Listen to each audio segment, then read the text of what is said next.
হযরত উমর রাদিয়াল্লাহু তাআলা আনহু একদিন ডাক দিয়ে বলতেছেন, আমি জাহান্নামী হয়ে গিয়েছিলাম। বোঝেন কি কথাটা বলছে?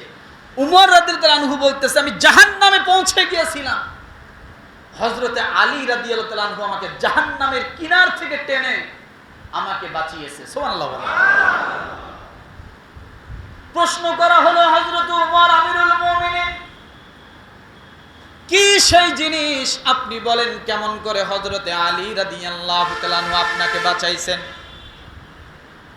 একদিনের বিচারের ফয়সালা যখন করার জন্য আমিরুল মুমিনিন দাঁড়িয়ে গেছেন, একজন মহিলা এসে আমিরুল মুমিনিন হযরত উমর রাদিয়াল্লাহু তাআলা আনহুর কাছে নালিশ করলেন।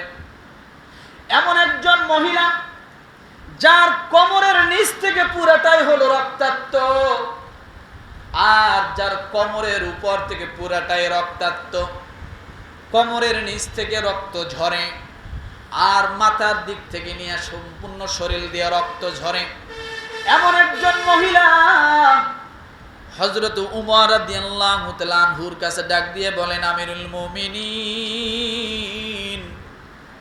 আমার অবস্থা আপনি দেখেন, আমার কোমরের নিচে এক ধরনের রক্ত, মাথা থেকে নিয়ে কোমর পর্যন্ত আরেক ধরনের রক্ত। আমিরুল মুমিনিন, এই মাথা থেকে কোমর পর্যন্ত আমার স্বামী মেরে মেরে রক্তাক্ত করেছে, এটার বিচার আমি চাই, কিন্তু নিচের যে রক্ত, এ রক্তের বিচার আমি চাই না। আমিরুল মুমিনিন সঙ্গে সঙ্গে মহিলার স্বামীটাকে ডাক দিলেন, তুমি এখানে আসো। আসার পরে ডাক দিয়ে বলেন, তুমি এই মহিলাকে মারছো কেন? এবার ওই স্বামী ডাক দিয়ে বলে, আমিরুল মুমিনিন, আপনি বিচার করেন, এই মহিলা জেনাকারী মহিলা, এই মহিলা হলো বিবেচেরনি মহিলা, এটা আমার স্ত্রী, মাত্র 6 মাস আগে বিবাহ করেছি। এর কোমরের নিচে যে রক্ত আপনি দেখেন, সেটা বাচ্চা প্রসব করার রক্ত, আর কোমরের উপরে যে রক্ত দেখেন, এই বাচ্চা প্রসব করার কারণে আমি তাকে মেরে রক্তাক্ত করেছি। কথা বুঝছেন? বিচার কে করে? কথা বলে। আর জাহান্নাম থেকে বাঁচাইছে কে? হযরতে আলী। শুনবেন কথাটা? হ্যাঁ, হযরত উমর রাদিয়াল্লাহু তাআলা আনহু আশ্চর্য হয়ে গেল। 6 মাসের মাথা বিবাহ হয়েছে, 6 মাসের মাথায় মহিলার গর্ভে বাচ্চা প্রসব করে ফেলল, নিশ্চয় ব্যভিচারিণী। 6 মাসের মধ্যে একজন মহিলা বাচ্চা প্রসব করতে পারে না, এইটা ভেবে হযরত উমর রাদিয়াল্লাহু তাআলা আনহু বললেন, এর পূর্বে কোন জায়গা থেকে বাচ্চা ধারণ করেছে, তারপরে এই স্বামীর কাছে এসে বিবাহ হয়েছে, এরপরে পূর্ণাঙ্গ বয়সে বাচ্চাটা প্রসব হয়েছে, এই বিচার হলো তার স্বামীর। আমিরুল মুমিনিন ডাক দিয়ে বললেন, এই মহিলাকে যেহেতু ব্যভিচারিণী, একে এক কোণে অর্ধেক পর্যন্ত মাটির তলে পুঁতিয়া দাও, এরপরে পাথর নিক্ষেপ করে তাকে একবার ধ্বংস করে দাও, একবারে দুনিয়া থেকে উৎখাত করে দাও। অন্যান্য লোকজন যখন মহিলাকে ধরে গর্তের মধ্যে নেওয়ার জন্য সবকিছু প্রস্তুতি করতেছে, পাথর নিক্ষেপ করে মহিলাটাকে মারবে, এমন সময় হযরতে আলী রাদিয়াল্লাহু তাআলা আনহু ওই জায়গায় উপস্থিত, ডাক দিয়ে বলে, হযরত উমর, আপনি আমিরুল মুমিনিন, কিন্তু আপনার উপর দিয়ে আমার কথা বলা ঠিক না, কিন্তু আপনি আল্লাহর বিচার করবেন না নিজের বিচার করবেন? আল্লাহর ফয়সালায় বিচার করবেন না নিজের ফয়সালায় বিচার করবেন? আমিরুল মুমিনিন আশ্চর্য হয়ে গেল, হযরত উমর নিস্তব্ধ হয়ে গেল, ডাক দিয়ে বলল, এ বিচারটা আমি মানলাম না, মহিলাকে আবার আমার সামনে নিয়ে আসেন, এরপর মহিলার নতুন করে বিচার করা হবে, যদি মহিলা দোষী হয় তাহলে তার বিচার হবে, যদি দোষী না হয় তাহলে আমিরুল মুমিনিন আপনি কথা দেন, আপনি বিচার মেনে নেবেন। সুবহানাল্লাহ, সুবহানাল্লাহ, আরো জোরে বলেন সুবহানাল্লাহ। বিচার পেলে আপনার ঘরে চলে আসবে। শাস্তি আপনার হবে আমিরুল মুমিনিন। হযরত ওমর রাদিয়াল্লাহু তাআলা আনহু থমকে গেলেন, ডাক দিয়ে বলেন, আপনি বলেন আল্লাহ তাআলা গর্বের কথা কোরআনের কোথায় বলেছেন? ওয়া হামলুহু ওয়া ফিসালুহু 30 শাহরা। সুবহানাল্লাহ। ওয়া হামলুহু ওয়া ফিসালুহু 30 শাহরা। 26 নম্বর পারায় আছে, এরপরে সূরা লুকমানে আছে ওয়া হামলুহু ওয়া ফিসালুহু 30 শাহরা। আমিরুল মুমিনিন, আপনি কোরআনের কি আয়াতটি পড়েননি? বলে কি আয়াত? ওয়া হামলুহু, যেদিন থেকে বাচ্চা গর্ভে ধারণ করবে, ওয়া ফিসালুহু, বাচ্চা প্রসবকাল, 30 শাহরা, দুধ খাওয়া পর্যন্ত, মোট 30 মাস। কয় মাস? কয় মাস? কথা বলেন। 30 মাস। ওয়া হামলুহু ওয়া ফিসালুহু 30 শাহরা। একটা মায়ের মাতৃত্বকাল কতদিন? বাচ্চা গর্ভে ধারণ করবে, এরপরে বাচ্চাকে দুধ ছাড়ানো পর্যন্ত মোট সময় কতদিন? 30 মাস। আমার ভাইরা, এখন আমিরুল মুমিনিনকে ডাক দিয়ে বলা হলো, এই 30 মাসের মধ্যে বাচ্চার দুধ খাওয়ার অনুমতি আছে হলো 2 বছর। কয় বছর? জোরে বলেন, আরো জোরে। বাচ্চার মায়ের স্তন থেকে দুধ খাওয়ার মেয়াদ কতদিন? 2 বছরে কয় মাস? কথা বলেন। 24 মাস।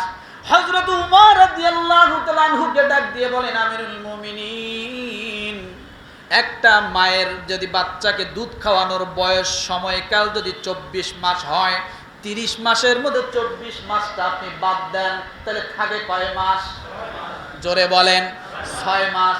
হযরত আলী রাদিয়াল্লাহু তাআলা আনহু আয়াত থেকে প্রমাণ করে দিলেন, একটা মা সন্তান গর্ভে ধারণ করে 6 মাসের বেলা ডেলিভারি করতে পারে। এটা আমি বলি নাই, এটা আল্লাহ তাআলা তার কোরআনে বলেছে। আর এই মহিলা যদি 6 মাসের বাচ্চা, 2 মাস বয়সের বাচ্চা যদি গর্ভে ধারণ করার পরে ডেলিভারি করে থাকে, এই মহিলা বেবিচারী না, অবশ্যই আমার আল্লাহ 6 মাসের অনুমতি দিয়েছেন তাকে। কথা ঠিক কিনা? ওয়া হামলুহু ওয়া ফিসালুহু 30 শাহরা। হযরত আলী রাদিয়াল্লাহু তাআলা আনহুকে হযরত উমর রাদিয়াল্লাহু তাআলা আনহু জড়ায় ধরে ডাক দিয়ে বলেন, ও ভাই আলী, তুমি যদি এই মুহূর্তে আমার কাছে না থাকতা, আর মহিলাকে যদি পাথর নিক্ষেপ করে মৃত্যুবরণ করা হতো, এই জন্য কিয়ামতের ময়দানে আমি উমর অবশ্যই জাহান্নামী হয়ে যেতাম। এত বড় জ্ঞানের মানুষ কিসের থেকে হয়েছে? একমাত্র আল্লাহর কালাম যখন থেকে নাজিল হওয়া শুরু হয়েছে, ওয়ামা নাযালা মিনাল হক, সত্য কোরআন যেদিন থেকে সাহাবায়ে কেরাম সংস্পর্শ হয়েছে, আল্লাহ রসুল যেদিন থেকে সংস্পর্শ হয়েছে, ওই দিন থেকে এত জ্ঞানী হয়েছে, অর্ধ পৃথিবী রাজত্ব করার মতো যোগ্যতা আল্লাহ তাদের অন্তরে দিয়েছিল। কথা ঠিক না? কিসের মাধ্যমে? কথা বলেন। কোরআন নামক এই প্রেসক্রিপশন আর রসুল নামক গাইডলাইন আমাদের থাকার কারণে তারা বড় বড় দামি হয়েছে। হযরত আলী রাদিয়াল্লাহু আনহু কত জ্ঞানী দেখেন, এটা বলে শেষ করে দিচ্ছি। আলী রাদিয়াল্লাহু আনহু একদিন নামাজে দাঁড়াবে, উনি আমিরুল মুমিনিন। দুষ্কৃতী কিছু মানুষ থাকে না, হুজুরদেরকে খালি খোসায়, মানে ওদেরকে পিঁপড়া কামড়ায়, আর ওই পিঁপড়ার কামড়টার যন্ত্রণা এসে কার উপরে দেয়? হুজুরদের উপরে দেয়। খাউজানি, চুলকানি, নানান সমস্যা, যত প্রশ্ন আছে সব করে। এক ইহুদি হযরতে আলী রাদিয়াল্লাহু আনহু কেবল নামাজে দাঁড়াবে, সাহাবায়ে কেরাম সব দাঁড়ানো। হযরতে আলী রাদিয়াল্লাহু আনহু যায় নামাজে দাঁড়াইছে, আল্লাহু আকবার বলবে, একামত শেষ ভাব। ইহুদি একজন মসজিদের বাইরে থেকে ডাক দিয়ে বলে, আলী আমার একটা প্রশ্ন আছে, আগে জবাব দাও, তারপরে নামাজ পড়ো। হযরত আলী রাদিয়াল্লাহু আনহু হাত ছেড়ে দিয়ে দাঁড়ালেন, আসো, কি তোমার প্রশ্ন বলো। এমন এক প্রশ্ন করে বসলো, দেখেন ইহুদি ডাক দিয়ে বলতেছে, আলী আপনি বলেন তো কোন কোন প্রাণী সরাসরি মায়ের গর্ভ থেকে ডেলিভারি হয় আর কোন কোন প্রাণী ডিম থেকে হয়? কি প্রশ্ন করছে বলেন তো দেখি। কিছু প্রাণী আছে সরাসরি মায়ের পেট থেকে হয়, হয় না? আর কিছু প্রাণী আছে কি ডিম থেকে হয়। ইহুদি প্রশ্ন করে বসলো, আপনি এর জবাব দিয়ে নামাজে দাঁড়ান, মানে আটকাবে, মুসল্লিদের সামনে একটু কি করবে, একটু বেজ্জতি করবে আর কি। কোন কোন প্রাণী মায়ের পেট থেকে সরাসরি ডেলিভারি হয় আর কোন কোন প্রাণী ডিম থেকে হয় বলেন। এখন যদি বলতে যায় ওই নামাজের ওয়াক্তই তো শেষ হয়ে যাবে। গরু, ছাগল, হাতি, এইভাবে যদি যেগুলো মায়ের পেট থেকে হয়, এরপরে মুরগি টুরগি এগুলো যদি বলতে যায় ডিম থেকে হয়, তাই না? হযরত আলী রাদিয়াল্লাহু আনহু একটা কথায় সব উত্তর দিয়েছে। বলবো আগামী সপ্তাহে বলবো ইনশাআল্লাহ। হ্যাঁ বলবো কোন কোন প্রাণী মায়ের গর্ভ থেকে সরাসরি ডেলিভারি হয় আর কোন কোন প্রাণী ডিম থেকে হয়। এখন আলী রাদিয়াল্লাহু আনহু একটা কথা শুধু বলছে, দুইটার উত্তর একসাথে হয়ে গেছে। আরো জোরে কি বলছে শুনবেন। হযরতে আলী রাদিয়াল্লাহু তাআলা আনহু জায়নামাজে দাঁড়ানো অবস্থা ইহুদিকে ডাক দিয়ে বলে, ইহুদি ভালো করে নোট করে নাও, তোমার মনের সেই ডায়েরিতে ভালো করে লিখে নাও, স্মরণ যেন থাকে তোমার। যে যে প্রাণীর কান, তার মস্তিষ্ক থেকে মাথা থেকে প্রাণীর কানগুলো বাইরা, এই সব প্রাণী মায়ের পেট থেকে ডেলিভারি হয়ে যায়। আর যে যে প্রাণীর কান মস্তিষ্কের ভিতরে, কানের কানটা ভিতরে থাকে, সব প্রাণী হলো ডিম থেকে হয়। সুবহানাল্লাহ বলেন, আরো জোরে বলেন।